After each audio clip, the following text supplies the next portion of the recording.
Hey folks, welcome back to the Portable Gamer, welcome back to Farming Simulator 19, and welcome back to Geiselsberg with Seasons. It's day 4 of our first year. So first things first, we'll go here and we will go here. I will show you the money. No secrets here on Geiselsberg. So we'll scroll through here slowly, and if you want to take a peek, this is what's going on with our finances. We made about, I want to say about 275,000 bringing down this forest right behind us here. This used to be, I can't really see it. It's on the other side of these trees. We'll hop the fence. Here we go. And hop the bushes. This used to be a forest, and it is now a field, and it is planted with grass and fertilized. So it went a lot quicker the second time. We did this at the end of Geiselsberg without seasons. It was one of the last things we did, and it was one of the first things we did. Hopping. It was one of the first things we did with seasons. So what it looks like now up here is we've got this field planted with grass. This area right here used to be forest, at least the middle part of it between the pond and the hay rack. That forest is gone, it's grass. This meadow right here used to be forest. And then, of course, this used to be a meadow, and it still is a meadow. And as we get over there, I had thought about building some things here in this middle meadow where we had built them before, our little power company. We don't have to build things there. I get in the bad habit of doing that. Because I did something one place on the map one time, I just sort of naturally think of doing the same thing there again. And it doesn't have to be that way. So I'm also going to, it's 7:20 in the morning, and I'm going to bump the time up to 5x. I do like the way this game looks with lights on at night or twilight or dawn, what have you. I'm going to speed time up so we can get bright a little sooner. I like the way it looks, but I know it doesn't always make for great videos, so we'll try to get some light going on here. So we're going to plant grass. Actually, moment please, set the break. We're going to do something else. We're sitting on almost 300,000 euro. We are going to buy fields. We're going to buy field 11, and we're going to buy field 15. And that leaves us enough to rent equipment, but we're going to plant grass essentially from the western border of the map almost to the center. We're going to have one continuous meadow that runs nearly half the width of the map. But we've got the money to do it, and we need to make money because silage right now is really not selling for a whole hell of a lot. We've got the prices on hard, and it's going to be tough. I mean, we'll make money. We have no debt right now, and we have everything we need to make money, but we're really going to need to push and bring in absolutely as much silage as we can if we want to be profitable.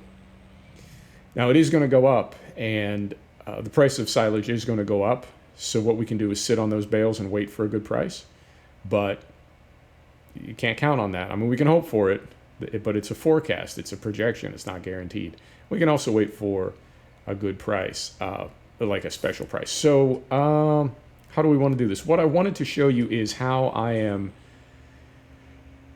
trying to use Courseplay to do more things. So rather than just showing it operating, I wanted to show you what it looks like to set it up. So we've got our seeder on here right now. So what I'm going to do is go to Start Course Recording, right? Go to the center of the map, get pointed in the right center of the field, get pointed in the right direction, and we're going to do this like so.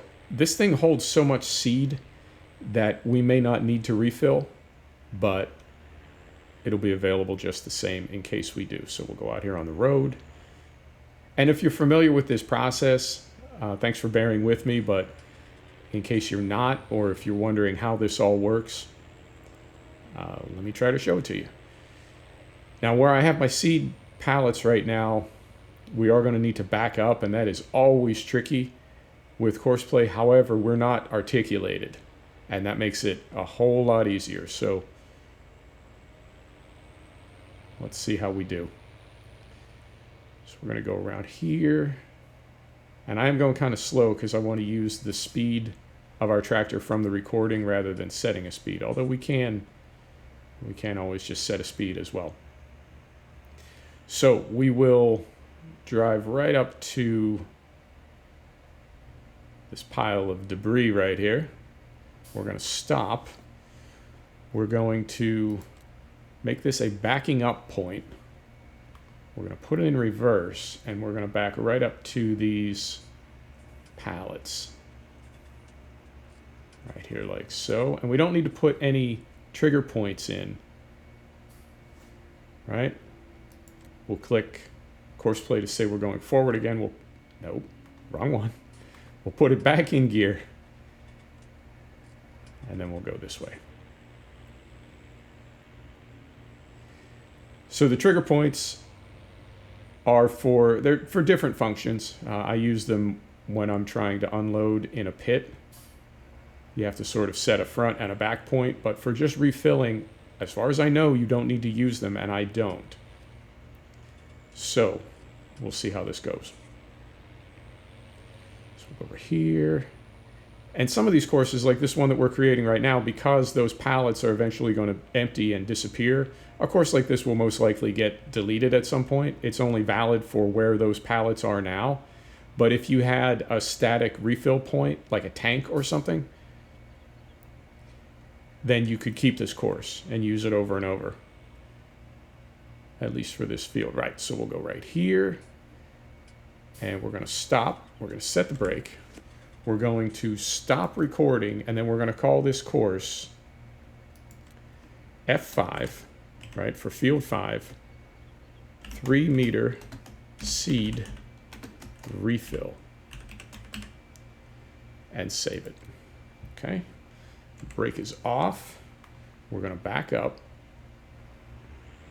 to our field entrance over here. And I know we're driving on a field, and normally we would not drive on a field that's been cultivated and prepped to receive seeds. We would do our best to not compact it, but what can you do? Set the brake again. We're going to delete the course that we have loaded at the moment, but we saved it so we can just reload it. And then we're going to go to fertilizing and seeding, course generation, field 5, headland. It's a pretty small seeder. It's 3 meters, so I'm going to say 3 headlands so we have enough room to make our turns at the end of our lengths. We're going to say start working on up and down rows. We do want to bypass islands because there is a power pole in there. The working width is set automatically, and we're going to generate our course. All right, so now we go back. Let's take a look at it and just confirm that nothing's offset. Nothing's offset. We're good there. We're good there. No offset. Okay, so now we will add this, what was it? Field 5, 3 meter seed refill. We're just going to click and add that course. And if you look at the little mini map that pops up, you can see it now has this other course out to our seed refill point. It's added that to the course in the field. So we'll set our speeds. Field speed, slow this down a little bit. Everything else is good. We need to see that. We'll turn this off. All right, turn that all the way off. We're going to start at our first waypoint. All right, and we just need to see where our first waypoint is. I already forgot. Nope, I can see it out there in the distance. Right, so we're going to head out here and get this going, and then we're going to hop in our little Deutzfahr and go out and slurry those 2 fields that we just got and get them ready to be seeded as well.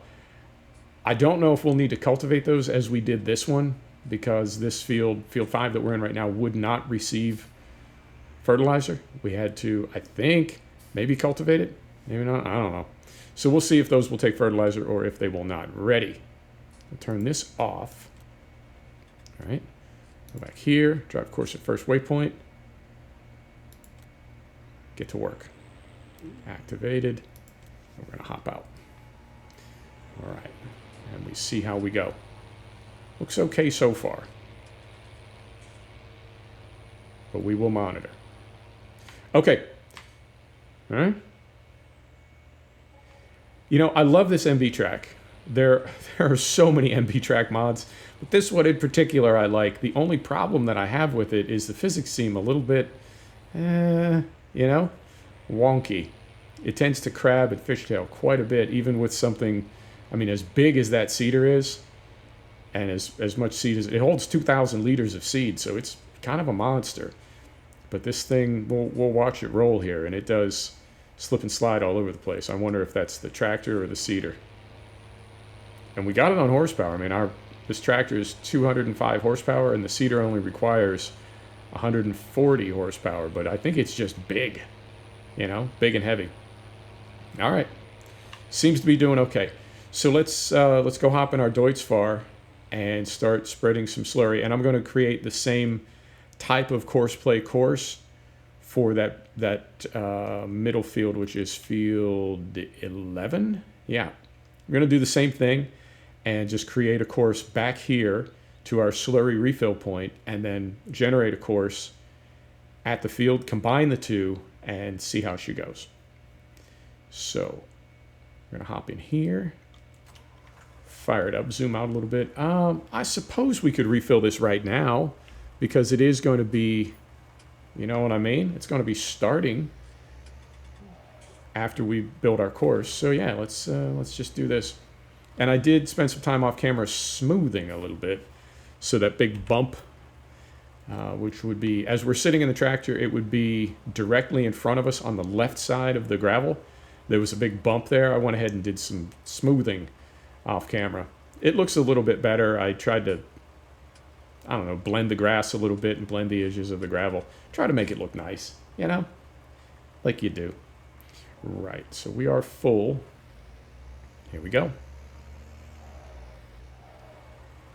And I really appreciate course play when you can get it working, when everything happens the way it's supposed to. Course play is amazing, and it really does allow you to not just maximize your time, but I really like the look of a map with things moving around on it. You know that, I've said that before. I love the idea of seeing farm traffic and seeing tractors and just getting everything moving at once. Now, we only own 2 tractors right now, and I thought about buying a third with all that money we were sitting on when we got done bringing that forest down. But I don't know. It just, a moment, please. That looks like a, hang on. That looks like a seeded field. Planted and fertilized. Ah. This changes everything. It really does. How quickly? Okay.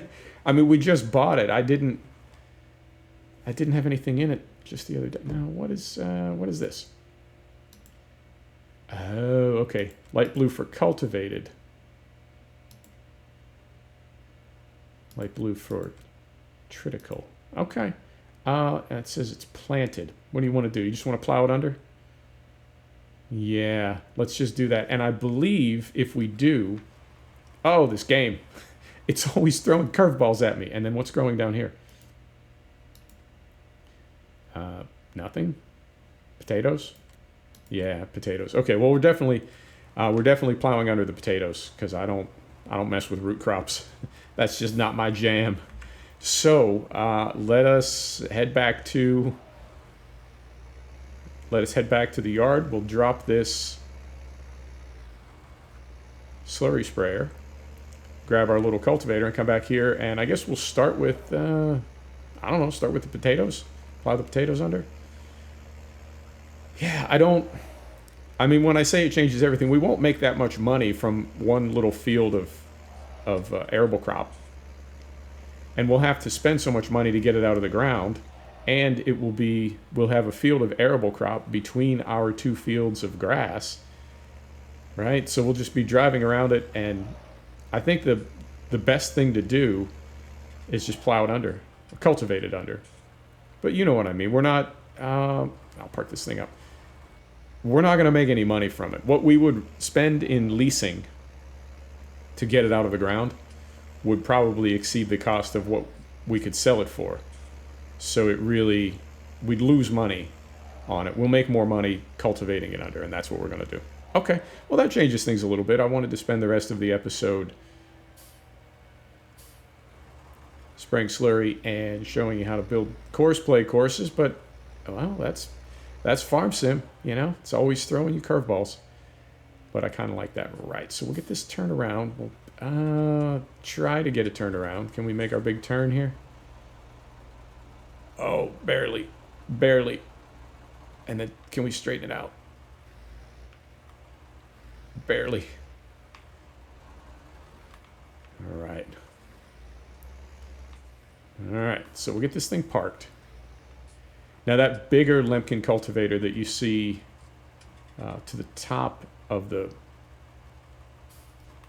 screen, top of the frame, I don't know. That is a 6 meter that I got and used on the MB track for that big meadow that used to be a forest. Figured it'd be quicker than this 3 meter, but it's 215 horsepower is the requirement, I think, so there's no way our Deutz-Fahr could move it. We got to use our little 3 meter, but you know what? That's okay. We got time. We've got time, and we are going to have so much grass. I just hope the price bumps up a little bit for silage, and we can actually make this worth it, you know, after all this effort. And I will also tell you that wool prices for wool are pretty low at the moment, so we're going to sit on our wool. I mean, we don't have that much to sell. We've only got at the moment one bale and another one half done, but we're going to sit on our wool, so to speak, until we can get a little bit more money from it, whether that's just regular seasonal increases in price or whether that is a special, what's it called? The great value, great demand, that's it. When there's a great demand, we'll wait for that. But I don't know, we'll figure it out. Oh my God, this has me all flustered. Seriously, I looked at that field, I don't know, really not very long ago. Like last time I was in the sim, I don't know. And somebody owned it. Obviously, somebody else owned it, but there was nothing in it. So, but you know, that's the way the sim works. Is the fields are owned by other farmers, and they do things with them. So, it just didn't even cross my mind to see if anything had been planted in it before we bought it, because the last time I checked, it was empty. So it goes. And this is sort of opposite of how it's done in real life. But when you're working with workers in farm sim, you gotta put your headlands in first, so they know where and when to turn around, or they'll just drive across the map. So we'll go down here, and then directly in front of us, that forest as well, I would like to buy and cut down. Now that's going to take probably 4 times as long as the forest that we already brought down. But theoretically, we'll make 4 times the money, which would be almost €1,000,000, because we got 250 for the one that we did bring down. Now, I can tell you that the first few loads of lumber that we sold, I always say lumber, timber, the first few loads of timber that we sold from the forest that we just brought down with the hard prices, we were getting 22 and 25,000, and by the time I was done, we were getting like 18 and 15 and 12,000. So I know prices adjust based on how much of a commodity you're selling. I knew that was true for crops. I guess that's true for timber as well. Timber and logs. I don't know why. I mean, I didn't specifically think that would not be the case. I just hadn't really thought about, that would be the case. So when we start harvesting, harvesting timber, there's something to keep in mind. And what we need to keep in mind is every time we rent that equipment, it costs us about 30 grand. Now, if we spend 30 grand and bring down an entire forest, we will be getting less than we could for the later loads of timber compared to the earlier ones, right? But if we leave timber standing to wait for the price to come back up, then next time we want to bring down trees, we have to lease that equipment again. So every session of logging using that technique is going to cost us 30 grand. So we need to sort of monitor very carefully and be assured that the net positive delta of money that we make by waiting for the price to go back up covers the cost of that additional rental. You know what I'm saying. This is basic business math. I think. But we'll cross that bridge when we come to it, because at the moment we don't have 300,000 to buy that forest, and I don't want to. We have no debt. I don't want to take out any loan at all unless we absolutely have to, and at the moment we do not. So let's see if we can hold off on that for a bit. And other than that, yeah, I thought about buying more sheep. I don't necessarily want to do that. I mean, they're about $250 a piece, or they were. They were in early spring. The price may have changed a little bit now in mid-spring. But we could buy another 50 sheep for 10 grand, 12 grand. So sheep are pretty affordable with seasons, but they also are a lot less profitable. So I think the percentage of profit that you make per sheep may be the same, but because you pay less for them, then you consequently make less from them. So seasons just makes everything harder in a good way, but it's not like you pay 250 for a sheep, 250 euro for a sheep, and then it makes you, thousands of euro per year in wool. So I'm curious to see how much wool our 100 sheep make at all. And I don't know if it would be worth it to buy 50 more or 100 more. And they reproduce very slowly. Whoops. I thought we were just going to skim through that little bushy hedge right there, and instead we stopped. Just completely stopped, sir. Oh, there we go. That is a very, very stout little bush, I'll tell you what. So that's what's going on. Where are we at? We're at 22 minutes. Okay, well, I think what I'll probably do is square up this headland and put our little Deutz-Fahr on a worker, and then we'll call it. In fact, we can square up right now. Yeah, let's do this. So we'll set the brake. We'll go into vehicle control add-on. We're already set for 3 meter. All this is off. We're good there. We're good there. So we say okay. We're going to reset. We're going to lock in. And let's do just a couple straight passes so our worker has a good reference point. We'll trim off this little scruffy bit to the right here, and we'll put this on a worker, and I think we can call it. Yeah. Okay. Absolutely not the direction that I thought the episode was going to go in, but that's Farm Sim. Now, I will tell you that, and you may know this, but I will tell you that Seasons, it is extremely comprehensive.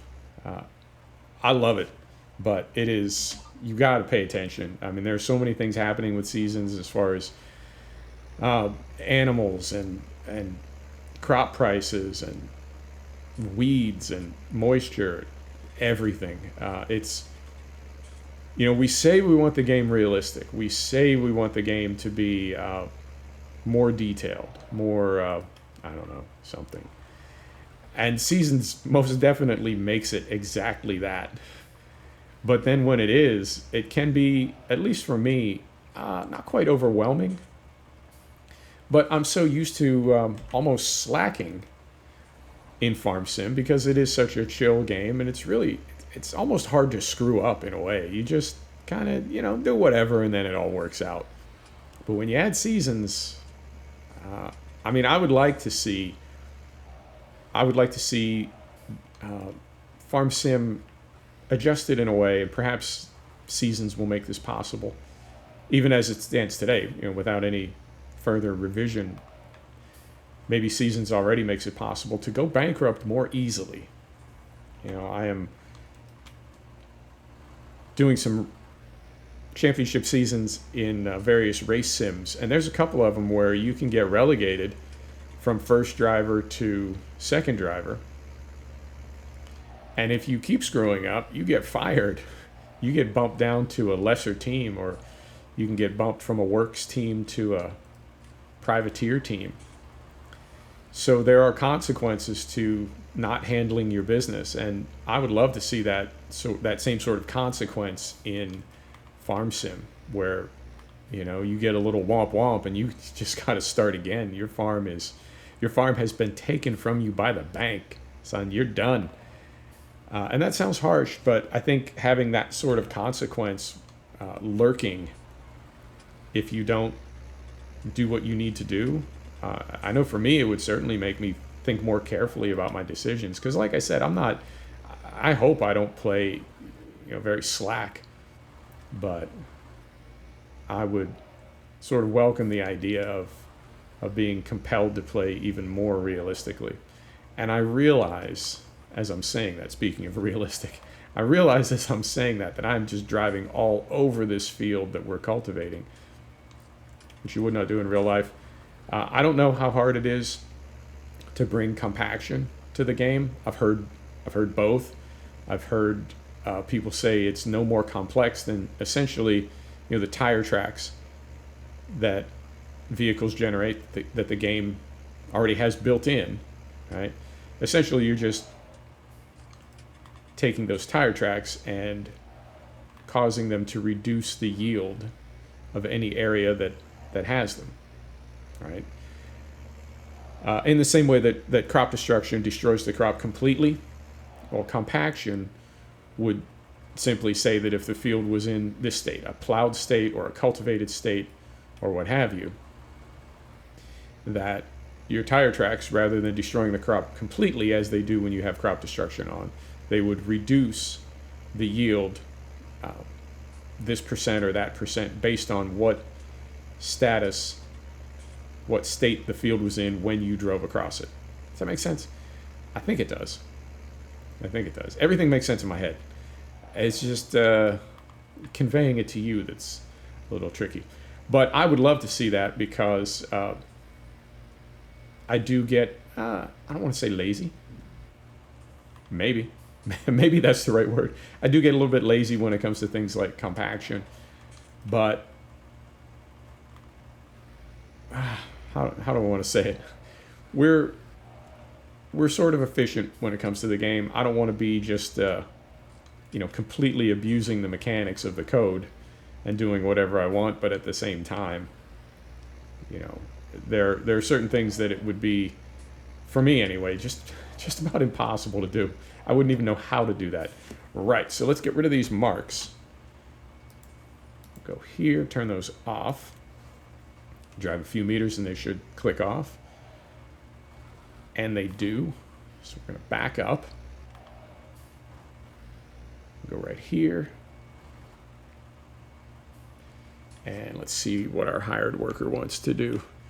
We want a dumb worker. We want to turn left and we want to run rows. And I think, yeah, I think that's the best. Okay.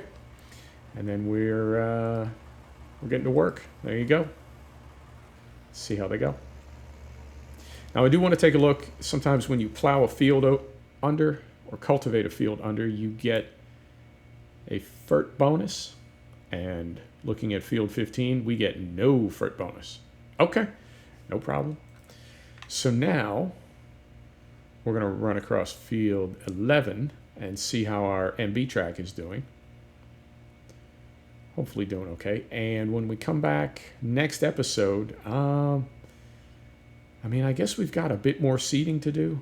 When we come back next episode, maybe we will seed field 11 and field 15 using refill and also try to get our slurry tanker on a worker with refill as well.